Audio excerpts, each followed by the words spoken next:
Hello, everyone, and happy holidays. Guest host David Horton asked me today if we could talk about my life as a Chautauquan, how the Jefferson Hour began, what it had to do with my traveling performances of Jefferson, how we got here over the last 20-some years, and where the program is headed now that it's listening to America, and particularly what I'm planning to do with these journeys between now and the 250th birthday of the country on July 4th, 2026. So a really interesting program. Made me sad in some ways to look back on all of these adventures. It's been a really interesting ride, and I've been so blessed. I sometimes forget how blessed I've been to be able to portray historical figures and to have audiences that are interested in what I have to say, both as myself, but of course primarily through the voices of others. And so my gratitude is immense for all of that. So we talked about how this program really began at the Bohemian Grove north of San Francisco, that the exclusive Redwood Club where I've spoken 3 or 4 times. We talked about it's the early iteration of the program on commercial radio in Reno, Nevada, how it then went over to KUNR for public radio. A couple of the hosts, particularly 2 extraordinary hosts, David Swenson of Makoche, the most recent semi-permanent guest host, and we lament his departure, and also Bill Crystal, the first great host of the program, my extraordinary friend, then of Reno, now of Appomattox in Virginia. And he and I had some of the great experiences of my life together, and he was a magnificent friend and host, and I'm sorry that I don't have more daily contact with him now. So we talked about all of that, and also why the program is leaving Jefferson a little bit behind. You know, what happens when Jefferson becomes a toxic figure in American memory, as he currently is. I think unfairly, but it's certainly the case. And some of the incidents that have occurred in which I've been reminded of the fundamental hypocrisy of Jefferson on race and slavery. So it's a really interesting kind of look back through the past and an anticipation of what is to come, and a kind of menu of what I'm hoping to achieve with my travels in my Airstream through America over the next 5 or 6 years. It's Thanksgiving week when we're recording this. The program will air later. People ask how many do you put in the can? How many do you record? We're usually a couple of weeks ahead, sometimes 3 weeks ahead, but never more than that, because we want to be able to respond to emerging events and so on.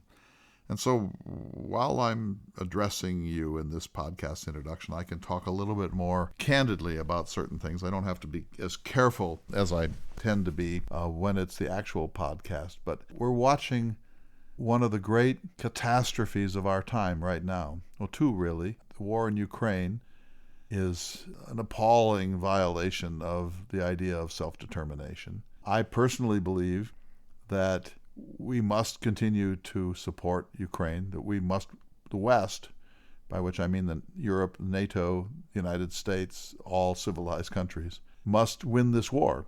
That we cannot let Putin get away with this. This is the road to world war, probably, and certainly the road to greater annexation of former satellite nations that were part of the USSR. I think Putin's ambitions know no bounds. Only the actuarial tables can stop him, I think. There's the medieval concept that goes back to Aquinas and Augustine about what a just war is. In my opinion, the war in Vietnam was not a just war. In my opinion, the wars in Iraq were not just wars, or Afghanistan. In my opinion, the attack on Grenada in the Reagan administration was not a just war. This is the first just war of my lifetime, that this is civilization standing up to brutal barbarism. And I'm glad that so far, American troops are not involved. It may come to that, but I think this is a war we have to see through, and that Ukraine must win to vindicate the principle that people have a right to self-determination. I know it's more complicated than that, but I think that in essence, that's what's at stake here. And I don't think that Putin will use a nuclear device. I certainly hope that Putin in extremity does not use a nuclear device. And if he did, it would be a tactical nuclear weapon on the battlefield, I think, not used against Kyiv or Odessa or New York for that matter. So that's one catastrophe, and it's kind of off the front page now because of the second catastrophe, which is in some ways more horrific, what's going on in Israel and Gaza. The killing of more than 1,000 Israelis using torture and dismemberment and slaughtering people in front of their families. Whatever possessed Hamas to do this is just unbelievable that this can be happening in our time. It really is the greatest assault on Israel since the Holocaust, on the Jewish people since the Holocaust. We all understand that Israel has to do something and that it has to be violent. But the slaughter of innocents in Gaza, 12,000 now, according to some metrics, that can't be okay. That can't be okay. I think that the world community, the UN and the United States and France and Britain and Germany and Japan need to step between the combatants and go shut down this war and say that's not how this has to come. That's not how this will be resolved. That the only resolution of this is going to be a two-state solution. It's almost too late now for a two-state solution since the Israeli settlements have gobbled up much of the West Bank. But we still have to do it. We have to make it happen. It's this simple. Until there is a homeland of real sovereignty, of secure borders, of an uninterfered with economy for the Palestinian people, there will never be peace. I repeat, there will never be peace there until we force a two-state solution. And the United States is the only country in the world that can make that happen. We're going to have to overcome our own politics in order to do it. It'll be incredibly divisive. But if we don't do this, we're going to see this again and again and again, as Hamas has declared. And Hamas may be evil, but it's not intrinsically evil. That the rage, the grief, the sorrow, the madness of it comes from somewhere. And the somewhere it comes from is the unresolved issue of the plight of the Palestinian people since 1948, when millions were displaced from their homeland by the new state of Israel. And you don't have to take sides in this.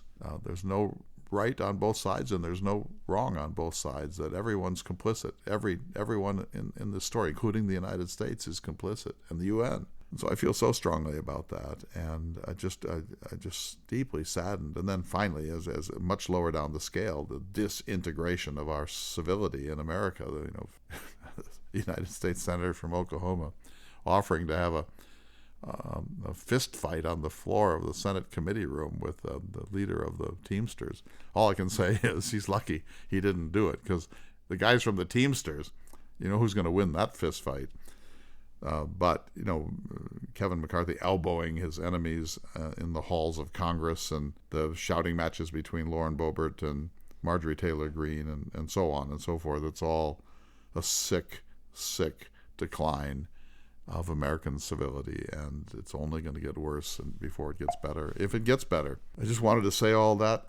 If you disagree with me, please let me know, or if you have thoughts about this, I'd love to hear them. But I'm so looking forward to getting out on the road next year. Thank you for your perseverance and your patience with the adjustments we're making from the Jefferson Hour to Listening to America.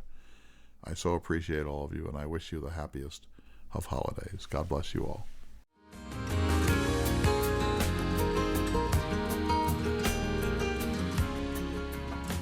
Good day, friends. Welcome to Listening to America with Clay Jenkinson. I'm David Horton, and I have the honor of serving as guest host, and I am currently in the studios of WVRU in Radford, Virginia, participating remotely with your host, Clay Jenkinson. Good day, sir. How are you? It's great to see you, my friend, and happy holidays to you and all of your family. Happy holidays to you as well.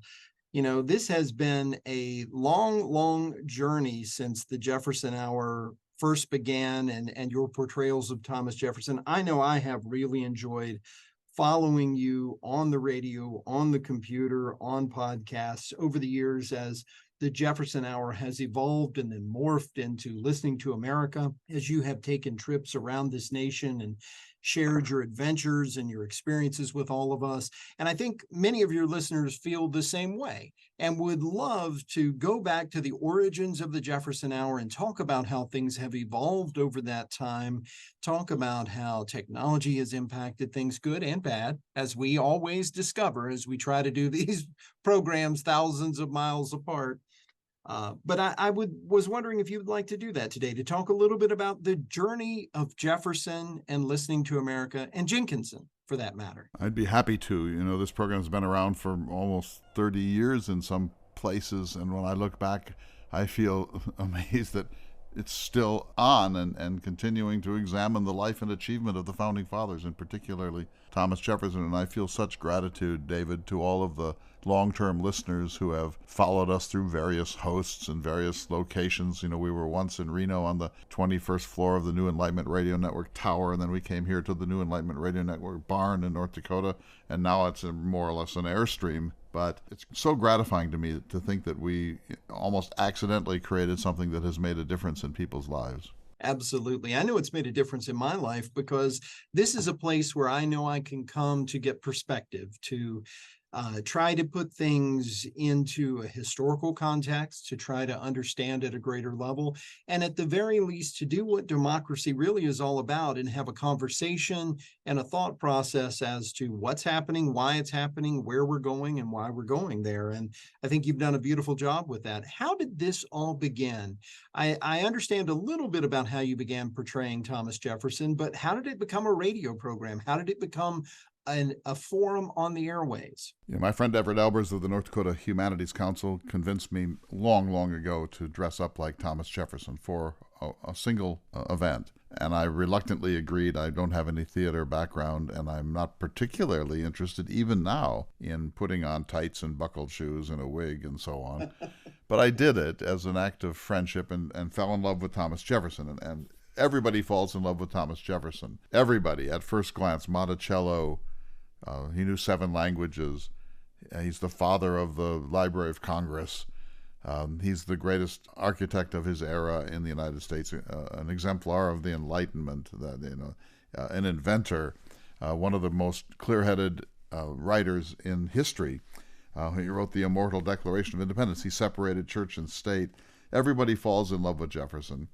But almost everybody falls out of love with Jefferson at a certain point when they realize there are some inconsistencies. At times he was duplicitous. The problem of race and slavery has really overwhelmed Jefferson in our own time now, in the second and third decades of the 21st century. So many people sort of fall out with Jefferson. I called them Adamsites. These are the people who when push comes to shove, when they really become disillusioned with Jefferson, see an alternative in the always honest John Adams. But you can't do this unless you can get through that temporary separation and get back to falling in love with Jefferson. And I would say that in the course of 30 years, I've fallen in and out of love, and I'm using these terms deliberately, with Thomas Jefferson 5 or 6 times. And there have been times when I just think, I can't do this anymore. I just can't do this anymore. And then there are times when I think, this man was reading Thucydides in Greek in the last months of his life without a dictionary and without a grammar. Try it sometime. Any classicist in America, I challenge them to be able to do that. And so I love Jefferson. So let me tell you how it started. I've been doing the performances since the 1980s. I was living in Reno, Nevada. I got invited to the really extraordinary Bohemian Grove, which is a redwood camp for privileged people, men only, in Northern California near Santa Rosa, and magnificently beautiful. And, you go there and you're walking down a path, and there's Henry Kissinger, and you're walking down a path, and there's David Gergen, and you're walking down a path, and there's Dan Quayle, and it's a pretty heady experience. And I gave a Jefferson performance there, and a man came up afterwards and said, you live in Reno, don't you? And I said, yes. And he said, well, I own a Reno commercial radio station. Would you like to do a show for us? And I said, well, what would that look like? He said, I don't know, we'll figure it out. And so there was a host there, a really nice man, and we did this half-hour program. But when you do commercial radio, as I'm sure you can appreciate, every 3 minutes you're interrupted with an ad for Gold Bond powder, or put all your money in gold because the economy is about to collapse, so that you could never get a conversation going because it's just so fragmented. But we did it for a few years. And at that point, KUNR, Reno, FM public radio station, contacted me and said, I think this might work better on public radio. And of course, I immediately agreed. And so it moved over to public radio, and we've been on public radio ever since. There have been several hosts. The first host, still beloved, was my friend Bill Crystal, who, among other things, now lives in Virginia and portrays John Adams and Alexander Hamilton. In other words, he went over to the dark side. But he was a great host, and we had magnificent times together. We were dear friends. But all things must pass, as George Harrison says. And so then I moved to North Dakota with a couple of intermediate steps. And here, when I first came to North Dakota, I had worked with David Swenson of Makoche Recording Studios on some Ken Burns-related projects and on a radio documentary about Lewis and Clark that I directed.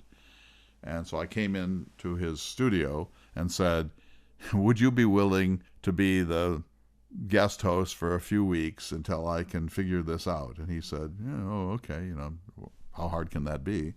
And so he started, and he did it for 20 years, almost 20 years, 2005 until 2023. And people loved him. I loved him. He's an extraordinary human being. And wonderful host, because he was the listener's friend on the show.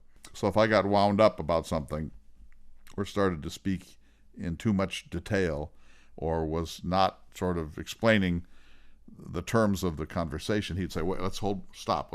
What was the Alien and Sedition Act? Or, I know you feel strongly about this, but let's return to our theme.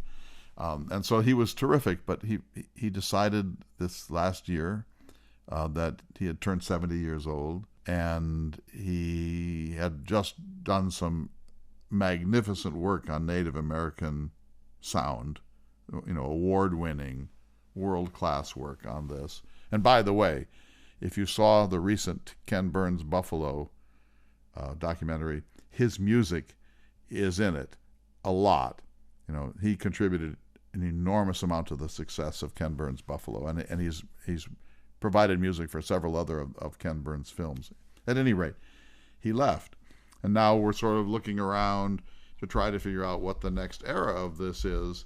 But meanwhile, and one reason he left, I think, is that I decided that the program needed to change. I decided a couple of things. First of all, Thomas Jefferson will always be central to what I do, but I wanted to move a little bit away from the specific focus on Jefferson because I think we've had plenty of time to explain him, for one thing, but also, he's increasingly regarded as a toxic historical figure. He's being canceled in some situations. His statues are being removed from schools, from City Hall in New York. There's even talk of removing the Jefferson Memorial in Washington, D.C., and he's being accused of being a vicious racist and a rapist and so on, all of which are unfair, it seems to me, but that's the nature of things. And so I wanted to get a little breathing space for the program and not have it so tightly tied to the fate of this man. Just to go back, when I started doing this, Jefferson was the acme of the founding fathers. He was riding high. He was the one indispensable founding father, universally or nearly universally beloved and respected. And now, as I sometimes say, he's sort of the poster child for the unresolved race issues of American history, and it's not pleasant, I think, to contemplate, and not fair, but it is what it is, as we say. And so I thought by moving the program into a somewhat wider lens, but keeping Jefferson always at the center of my thinking, that I could address that problem and acknowledge that I understand why Jefferson is being canceled in some quarters. I understand how strongly people can feel about this issue. How can you not feel strongly about the enslavement of other human beings based on their skin color alone? Of course, you have to get that in order to be able to be a responsible Jefferson scholar. So that's where we essentially are. Well, and I think you're exactly right on all of that. One of the interesting things about Jefferson and the complexities of Jefferson's life, I think it gives us a way to really examine American life in a unique perspective and to look at the complexities. A country that's free that respects freedom, but for many, many decades, for hundreds of years, enslaved people on a regular basis, a country that is about equality and sometimes has some of the biggest challenges regarding equity in this nation. So it is fascinating to look and talk about. We're just about due for a break here, but and thank you so much for sharing the origins of how all this came about. When we come back, I'd like to talk a little bit about you going on the road, talking with folks as Jefferson for many years when you travel, versions of the show that we have done here in Radford and that you've done in other places around the nation, and some of the interesting experiences you've had from that. And then as we move a little further along, talking about some of your new adventures as you are traveling across America and listening to America. So if you're willing to do that, let's continue on our journey here in just a few minutes. I'd be happy to talk about all of that. This is Listening to America with Clay Jenkinson.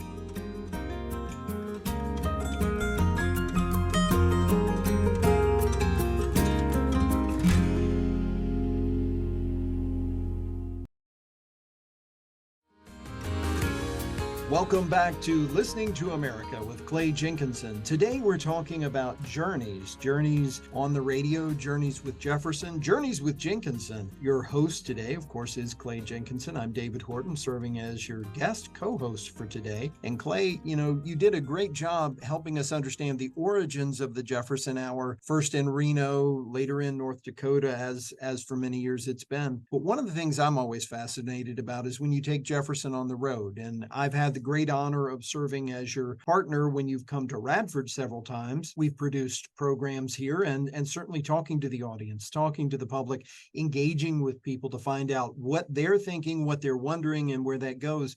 Can you talk about how some of that came about and some of your experiences? I love a live audience. When I work now on Zoom for some things, I find it hard not to be able to see the audience. I take energy from a live audience and they make me more tighter, sometimes wittier. It just gives me great confidence and strength to be able to look out on a live audience and to inform them and please them. Thanks to the emerging technologies, I've now been able to record programs from other locations, including Radford University. And it's been terrific because, as you know, different regions see America and see American history in different ways. So it's one thing to talk about Jefferson in Montana. It's quite a different thing to talk about Jefferson in Alabama or Mississippi, with the long tragic history of race in the American South. And so I've gained a lot by doing this. But, it's not always been fun and games. I remember, for example, being in Lincoln, Nebraska for a State Humanities Awards banquet, and there were about 200 people came, and you can imagine the hotel banquet room and so on. When I was, and an African-American woman, the only African-American in the room, had come very early and sat at the front table. When I started to talk as Jefferson, I was introduced, I started to speak as Jefferson. Within about 30 seconds, she stood up and said, "You don't own me." And everyone was shocked. And I said, "No, I don't." And I congratulate America on having finally abolished slavery, and I certainly don't own you. And she shouted, you don't own me." And this went on, and of course the audience always sides with the guest at this point, and they're angry at the disruptor, which is not fair. And so I said, "No, wait, stop." And we spoke. Well, she finally was escorted out of the room because she wouldn't communicate. She just wanted to shout. But that, of course, was deeply upsetting, but not as upsetting as another occasion when I was speaking before an all-school assembly at a historically black high school in Denver. When I do a program like that, I talk about other things mostly because I don't want to just get stuck in the race question.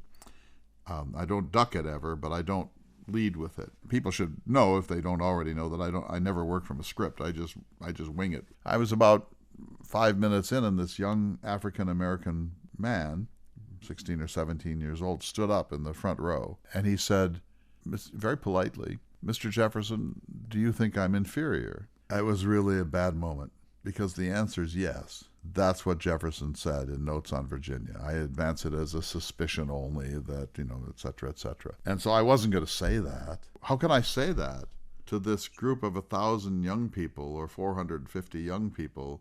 How can I say yes? Because there needs to be some idea that this is just a scholar wearing a wig pretending to be Jefferson. This isn't Jefferson. So I broke character immediately. It was about 10 minutes in. I took off my wig and I said, I'm done being Jefferson here. Let me talk about this. And I tried to provide some context for this. But it was harrowing and deeply upsetting to me. And then I was living elsewhere, living in Reno, and I came back to North Dakota, and I was in a coffee shop in downtown Bismarck, ordered a cappuccino or something and sat down, and as I was waiting to pay, I heard this guy on the radio who was saying that African Americans are inferior and that it's easier to get into slavery than to get out of it. And I thought, who is this bigot and moron? And then I realized it was me, that I was saying those things on the Jefferson Hour, and it was playing on public radio in Bismarck, in North Dakota at that hour. I don't normally listen to myself. And I thought, this is not good, because if someone just walked in here who has no background, doesn't know about the Jefferson Hour, doesn't know what I do, doesn't know about Chautauqua-style humanities performances, just walks in for a cup of coffee and hears somebody saying these things, think of what the damage this could do, how horrible it is to give utterance to these thoughts. And so I thought, and so I went back, and every host that I've worked with since, I've said every few minutes, say, we're talking with the historical figure Thomas Jefferson, who lived between 1743 and 1826. We don't necessarily any longer agree with some of the things that he has to say, but because I just don't ever want to have a trucker going by and hearing some of this and thinking, yeah, that's my guy, or somebody thinking how horrible and obscene that anyone allows this kind of discourse to occur. And that could be coming from the same trucker, by the way. Well, it's incredibly complicated, as we've talked about, but I think there is so much value in doing just what you're doing today and talking about some of the challenges that are there. I have wondered at times when you've portrayed Jefferson how much the temptation to break character is there. When you were here at Radford, we had a young woman who was asking questions, and as Jefferson, you could not be Clay Jenkinson and answer the question the way you might have liked to. But I think you have always handled it beautifully. But for the people that are on the other side of that question who see, okay, this is an opportunity for me to ask something that's been on my mind. I guess this is the way I see it. If I'm going to stand up there and pretend to be Jefferson and want people to be compelled by it and in some sense to suspend their disbelief, then I have to be prepared for them to pretend back or to speak back to this historical character. Mm-hmm. In other words, it comes with the territory. You're going to portray Jefferson, you have to expect that someone's going to say, how can I take you seriously when you say all men are created equal, when you bought and sold them, when apparently you had sexual relations with at least one of your slaves, when you bought and sold slaves even during your presidency? How can I take you seriously as a freedom-loving historical figure? That's the question of questions. And even though it makes me uncomfortable and I'm squirmy up there and wish I were anywhere else but in that room, it's an absolutely essential question. And since the cultural turn on Jefferson, which really dates to around 2000 when he began to be a problematic figure in a big way, in every program that I ever do on a stage, if slavery doesn't come up, I bring it up. You cannot do a Jefferson performance that does not let the audience know that the scholar behind the character is completely aware of this whopping problem at the center of Jefferson's life. But let me give you one happier story. I was in Norfolk, and I was performing as Jefferson before a historically black university, and there were 700 or 800 people in the auditorium, and I talked about a lot of different things and proactively talked about slavery.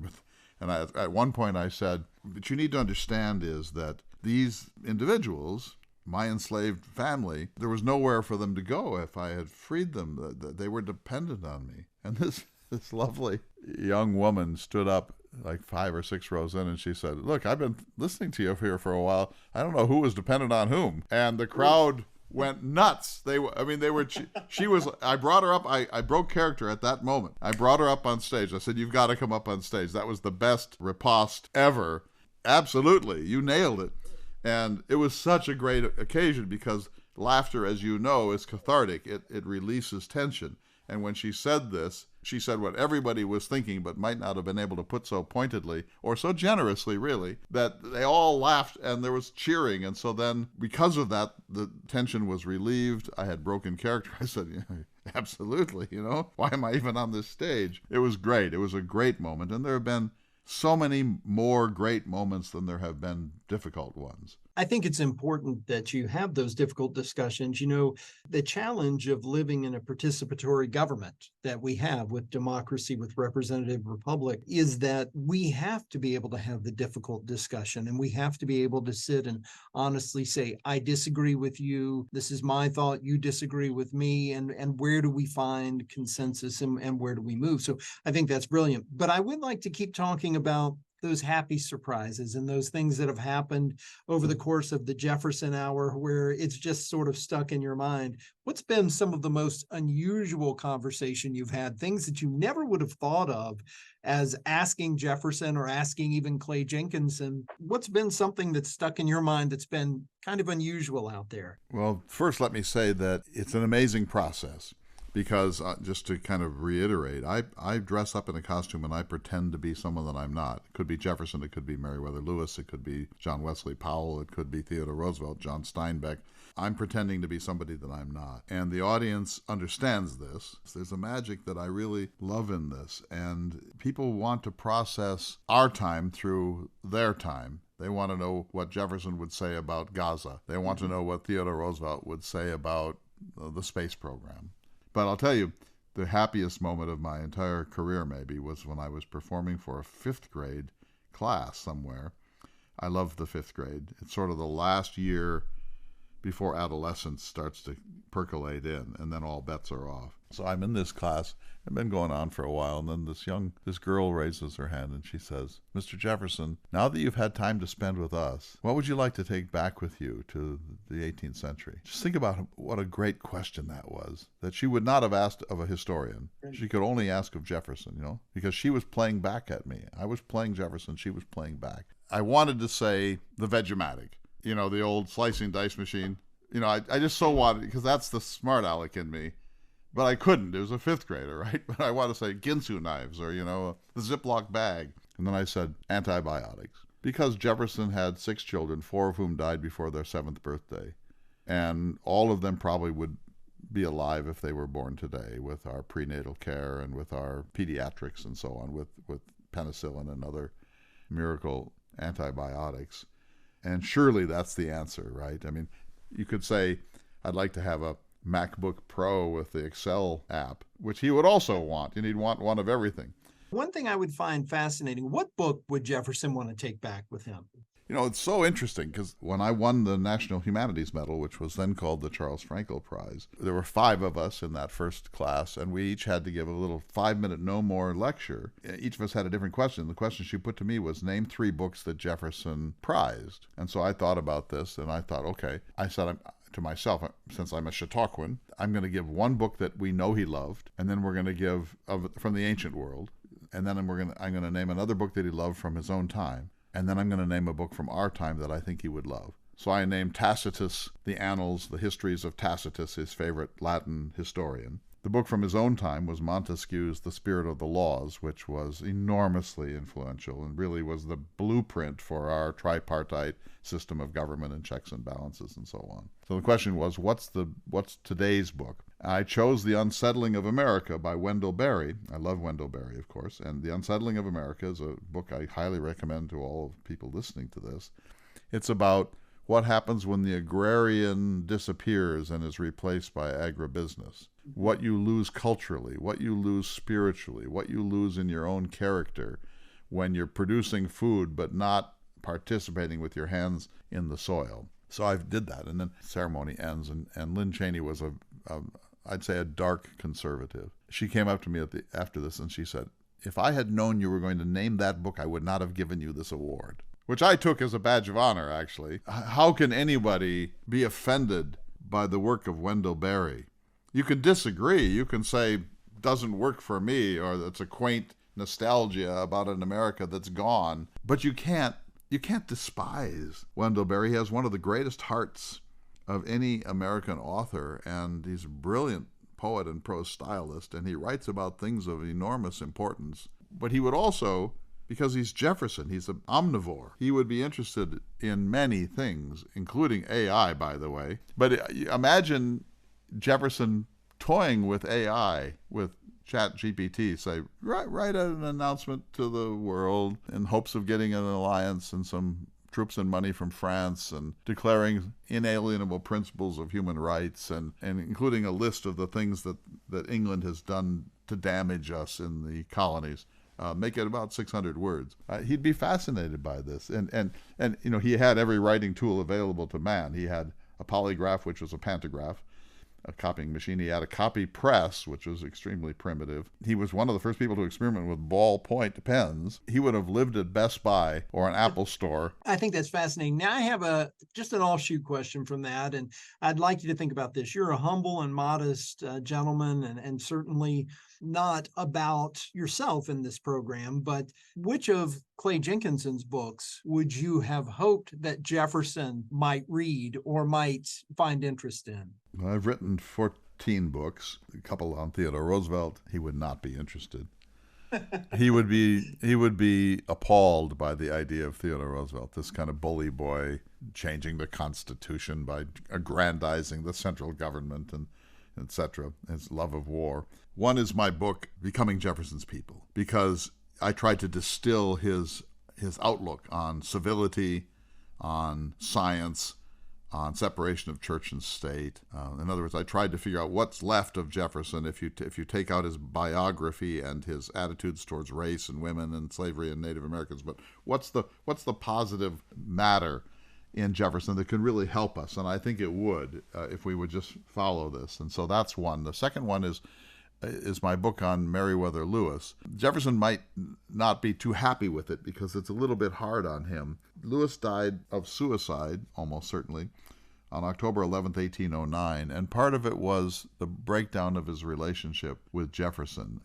He had stopped communicating with Jefferson, and Jefferson was concerned about this, angry, really, one of the few times that I can point to anger in Jefferson's correspondence. I would like to have Jefferson's take on it, have him read the book and say, no, that's not exactly what happened. And I have a theory, too, that Lewis tried to marry, or court at least, Jefferson's granddaughter, Anne Randolph, because he writes about his failed relationship with an A ...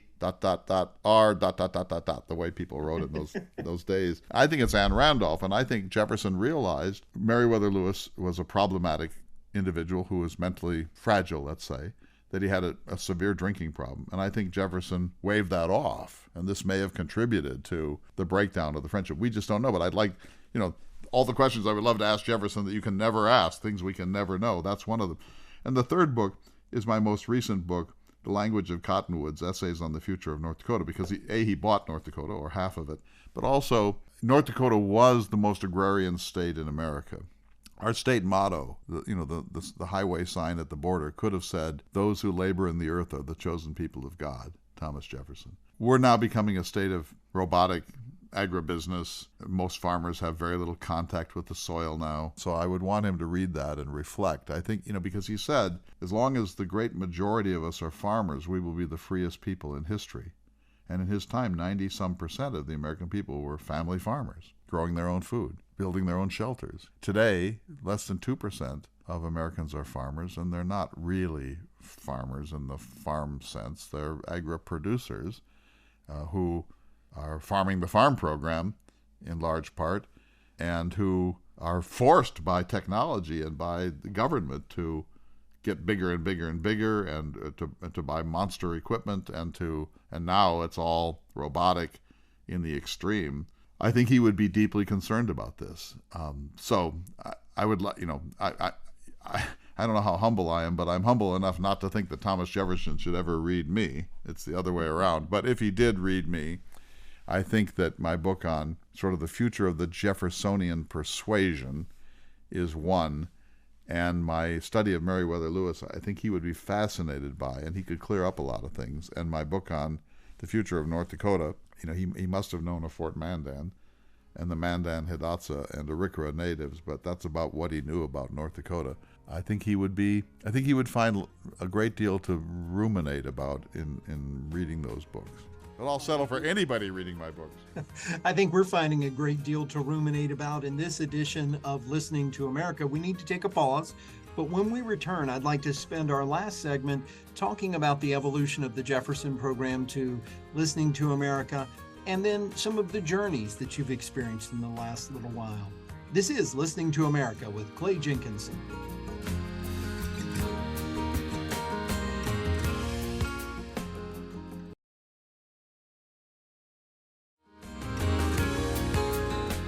Good day, friends, and welcome back to Listening to America with Clay Jenkinson. I'm David Horton, your guest co-host, as we're talking with Mr. Jenkinson today about some of his journeys, the Jefferson journey and the Jenkinson journey for that matter. And in the last year or so, the program, the Thomas Jefferson Hour, has evolved into Listening to America. Can we talk about that evolution just a little more? I know you mentioned some of that earlier, but also some of the journeys you've been taking in this beautiful new airstream you've been traveling in. Well, first, I have to tell one story about Bill Kristol, because I was just thinking about it yesterday, and it's one of my happiest of all stories. So we did a program on Jefferson's 10 Commandments. He wrote his own 10 Commandments, and they included take things always by their smooth handle and never put off till tomorrow what you can do today, and so on. And we were going through them, sort of, I'm Jefferson and he's Bill Kristol. And then he said, well, here's one: never spend your money before you have it. And I started to laugh because, of course, Jefferson always spent his money before he had it.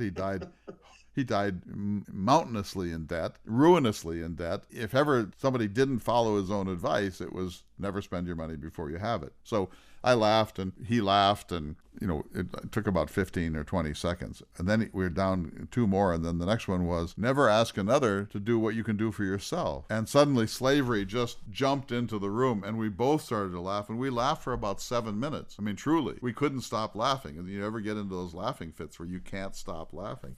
Because the utter absurdity of Jefferson saying this and meaning it. When he said, never ask another to do what you can do for yourself, he meant it. He was not pretending. In other words, he was blind to the fact that his life depended upon the actions of several hundred enslaved people. Jefferson had these walls in his consciousness that he built, and things were required to stay on opposite sides of the wall, and they never mingled. And so he's unaware of the the insanity of a statement like that. So we had to edit this down to 2 minutes because we didn't think anyone would listen that long. But once in a while I listen to the tape, and I just love it. So anyway, that's my absolute top favorite Bill Kristol story. So to answer your current question, we changed the name to Listening to America because I want to do that. The 250th birthday of the country is coming on July 4th, 2026. These are these occasions when you step back and ask, who are we? How did we get here? Where are we headed? How well are we doing? And we Americans ask a still more specific question. What would the founding fathers think of where we are? What did they intend? And how well are we living that dream? I wanted to do this, and you can't just do it, in your study. So I wanted to get out there. And so I thought that if I traveled the country, not 100% of the time, but about 60% of the time for the next 5 years, I could find some answers to these questions, that I could ask people how they think about America. Are we still one nation, or are we several nations? What do we share? Is there a common narrative in America? If you were in Japan or on Jupiter and someone said, what's the story of America? What would you say? All these questions. And so I'm going to go out and listen. I was at a banquet for WHRO. I've done that three times. I think I love it because I usually just do comic commentary. But I said, I need an Airstream. Certainly one of you has an Airstream you're not using. You're not using it. Come on. And I sat next to this wonderful woman at dinner, and we had a great conversation about Lake Chautauqua up in New York State, which is the mothership of the Chautauqua movement. I've never been there. I've never performed there. She said, we need to get you to Chautauqua. And I said, of course. And she and her husband had been at Lake Chautauqua when Salman Rushdie was attacked, and they were in the audience. And at first they thought it was a skit. And then they realized, oh my God, somebody has attacked the great Salman Rushdie, the Anglo-Indian writer. She said, we need to get you there. And so anyway, when I got up to give my talk, then I begged, I said, come on, people, I need the Airstream.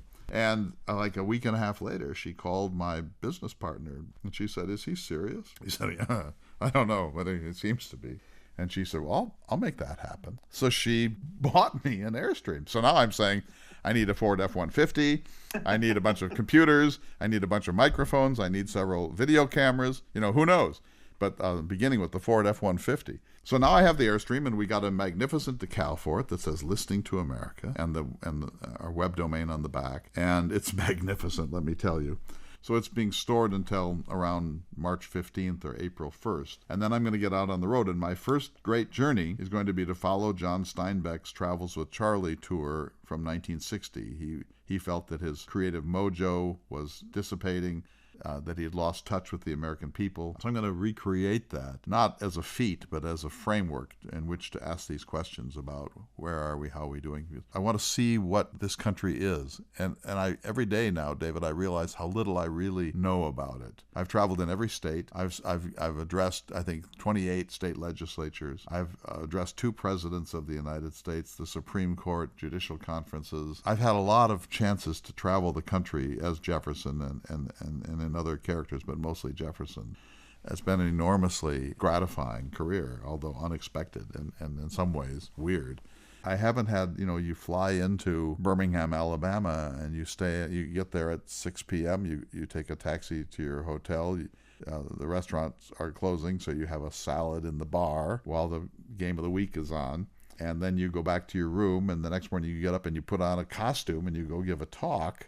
And then you may stay that night, but more likely you're off to the airport. And so have you been in Alabama? Well, the answer is sort of no. So now I want to go linger. And I want to go to national parks, of course. I want to go to all the presidential libraries, of course. I want to go to many, many, many historical sites. But mostly I want to go to a county campground in Selma, Alabama, and park my rig at about 2 p.m. and then see what happens. Wander the perimeter and get into conversations with people. Oh, that's a pretty nice rig you got there. Or what's that, Listening to America? You have to have conversation starter. And so my hope is that the decal, Listening to America, and I'm going to have a cap saying, ask me about Listening to America. And I'm hoping that I'll do what Steinbeck did. He would stop and he would turn the poodle loose, Charlie. And Charlie would go out and do his business and make some trouble. And he'd hear him barking or something. And then he'd come out of his rig and he'd walk up and he'd say, I'm sorry, my dog. I should be more responsible. And then he'd make friends with him and he'd say, well, after a while, why don't you come over and have a cup of coffee in my rig? And so then people would come over, they'd sit around his little table, and he would then say, pour them a cup of coffee, and then after a cup he'd say, may I sweeten your coffee a little? And he'd pour a little whiskey in. And suddenly they're telling their life story, and they're talking about America, and they're talking about their dreams. And I'm going to do some of that. The more you know about this nation, the more you realize what you don't know. And I think it's going to be fascinating as this is a journey of discovery. One of the great things you started this program, the Listening to America version of it with, was a look at water. And I think that was a fascinating way to get started. What are some other topics that you're hoping to explore over the next few years as we head toward the 250th? So we did about a 3-week tour in the Four Corners area on water. That was the first trip. Then I did a trip to the Black Hills because they're in South Dakota, so nearby. And I wanted the highest peak east of the Rockies, including higher than the Appalachians, was known as Harney Peak. But the name has been changed to Black Elk Peak because Harney was a U.S. Army Indian fighter, and it seemed wrong to name this majestic thing after someone who came to steal the Black Hills from the Lakota and the Cheyenne, and so it's been renamed Black Elk Peak. So I climbed it, which I've done before, and we've done some video modules and so on. And then I went to the Pine Ridge Reservation, and there's a recent one on Sue Ann Big Crow, this young Native woman who really did something incredibly courageous in the face of a racist white crowd, and so on. So I've done those, but the big thing that I'm going to do besides Travels with Charlie is the Edward S. Curtis Elders Project. Curtis was a photographer. Everyone has seen his famous picture of Canyon de Chelly or his picture of Chief Joseph. He took 40,000 dry glass plate negatives in a 35-year career with 70 native tribes in the West. These are amongst the greatest photographs ever taken of indigenous people. And I'm going to elders and asking them to read specific photographs, notice detail, and talk about what they see. They often recognize someone from a clan that they know. Some of them are descendants. And then I have them speak in more general ways about cultural appropriation and the work of Curtis and the myth of the vanishing Indian, which was a myth that was incredibly tenacious but untrue, fortunately. And that Elders Project, my goal is to do 35 to 50 two-hour interviews with Native elders from 7 regions, including Western Canada and Alaska, and to then provide these to the tribes and to state historical societies, and we will then feature modules. David, it is utterly fascinating and incredibly important work. And I give credit again to David Swenson. Here's what's so great about him. In the course of a long, humble career, he has gained the trust of the Native Americans of the Northern Great Plains, and he goes to their powwows. He's been to more sacred things. These individuals are willing to talk with him in a way that they wouldn't talk with you or with me. He has a rapport. They can smell the respect, and they love that about him. And he's taught me a lot about how you do this, and I hope I learn more from him in this regard. So there are many different initiatives. I'm going to follow Lewis and Clark across the country because, the trail is now all the way from Pittsburgh to Astoria, but I'm going to actually start at Monticello. And I'm also going, and this will take 3 or 4 years to do all of these things, and I'm also going to try to assess Theodore Roosevelt's conservation footprint in America, which is infinite. It's infinite. But I'm fascinated by this, and so you can see then the ideas just keep pouring in. So it's a question of time and gas money. Well, I think it is a wonderful journey to take and very appropriate at this time, because I think as we're coming to a reckoning of how different populations have been treated and what stories have actually been documented and told, it's fascinating to look at that. There's all this complaining about cancel culture and woke culture and the left and so on. But the fact is, David, that we are now prepared to look at these questions in an open-eyed way for the first time. The impact of the Americanization of the continent on indigenous people. We're really beginning to look at that in a big and important way. And if we duck this and don't get this right, don't really wrestle it, and you and I, you're a white man and I'm a white man, and we're of a certain age, I'm older than you, but we're not 20. We're going to be the most uncomfortable people in this story because we're complicit historically, and a lot of this has to come at the expense of a white complacency, even a white male complacency. And so I respect and love this, and my goal is to get out there and to report it, but not in the kind of crossfire, shouting at each other, brickbats, MSNBC versus Fox sort of way. I think those things are toxic. I want to look at it with more nuance, and to make sure everyone is granted agency, that everyone is respected, every voice is respected, even if I disagree with those voices or they disagree with me. And so I think this is the most important thing we can be doing. Now, whether I am capable of doing it in a big enough way is, of course, another sort of question, but I'm going to give the best energies of the rest of my career to try to do this right, and I believe that I will be a better human being for it. I think that my eyes will be open to things I did not know. I think that my listeners will be made better by it. But there's so many things that are America. And one of my mottos, David, is this too is America. Last weekend I drove by a farm with just crap, old combines and trucks and wheels and motorcycles and lawnmowers and refrigerators and freezers and tanks just sitting out there, just like an eyesore on a main highway. And what I thought was, and this too is America. You see a sign every 10 miles in rural America that says abortion stops a bleeding heart. This too is America. And so my goal is to see things I've never seen before. This is risky. It takes courage. I'm even, David, going to go into a Waffle House. I hate to even say it. I'm even going to have breakfast at a Waffle House in the American South. I'm sure I won't survive that. Well, we've got a Waffle House right here in the New River Valley. I'd love to have you come join us. Clay, I will say this about what you just mentioned. It's kind of like when you have a health issue and you never want to get a diagnosis you don't want to hear. But if you never get the diagnosis, you're limited as to the things you can actually do about it. And you're sort of the victim of fate at that point. The diagnosis has to be open-eyed, open-eared, open heart, and what we're going to hear is not necessarily going to be comfortable. So I think with the journeys that you're taking, it is going to be an opportunity for us to have a great national discussion, for us to explore all the things that you're talking about, and for us to talk about, okay, what's your solution? When you're speaking with a group of people, what is your idea for a possible solution? How can we move together to try to improve things and make things happen in this nation? And I think that's very exciting, because the 250th, it will be a great opportunity not only to reflect back, but for a rebirth of the American spirit. And hopefully we will have political leaders and thought leaders who will move us in that direction, who will say, this is our moment to imagine what the next quarter millennium will look like for this nation, what America can be and where we're going and what can happen. I want to shift our conversation just for a second. You've taken the Airstream out for a shakedown tour. You've done some things. You mentioned that you had to put her in cold storage for a little while because of the winters there. What has happened that has surprised you? You know, certainly we all wax poetic about these trips, but trips are not easy, and there's a lot of challenges. So tell me what surprised you on your journeys. Well, first of all, you need to see the Lucille Ball, Desi Arnaz film called The Long, Long Trailer.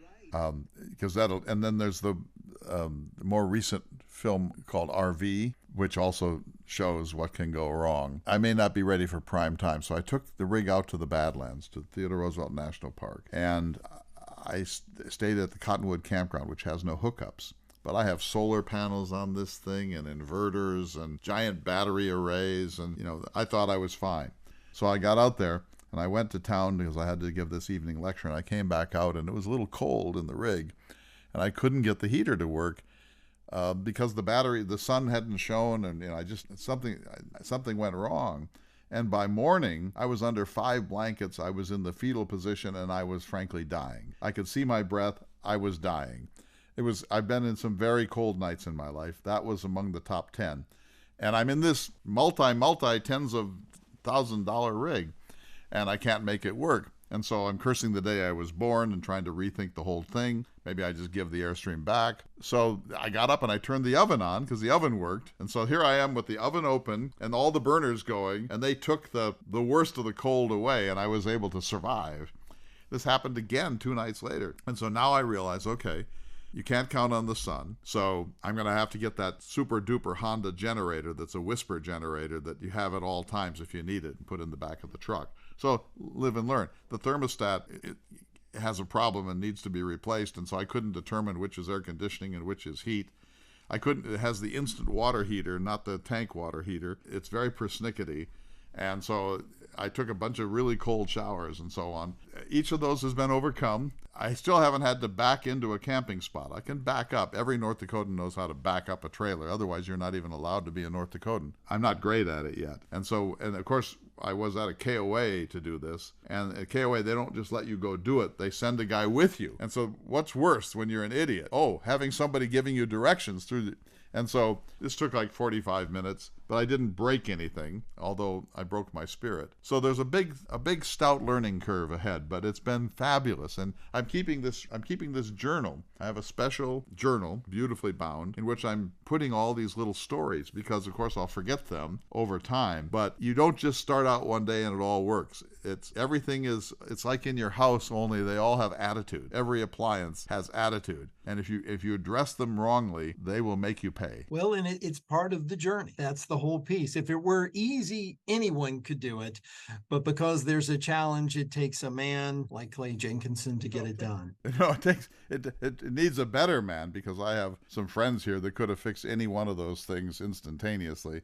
So I don't have those skills. I have to learn those skills, because you will be doing repair work on the road. To all of my fellow listeners that are out there, look for Clay when he's on the road, and I'm sure you'll be able to find out opportunities where you can participate in Listening to America and share your voice. We want to hear from you here at this program and hear the things that you would like to know more about as Clay goes coast to coast and border to border throughout this great land of ours. This is about all the time we have today. I want to thank you for sitting down with me again. It is always my honor, and I always learn so much whenever we talk, and I'm excited for the next few years as we venture forward toward this 250th birthday. Yeah, Ford F-150, Ford F-150, Ford F-150. Yes, I'm excited too, and I so appreciate this conversation. It brings back a lot of wonderful memories, and I say to you, thank you for being a guest host on the program, and thanks to all of our listeners.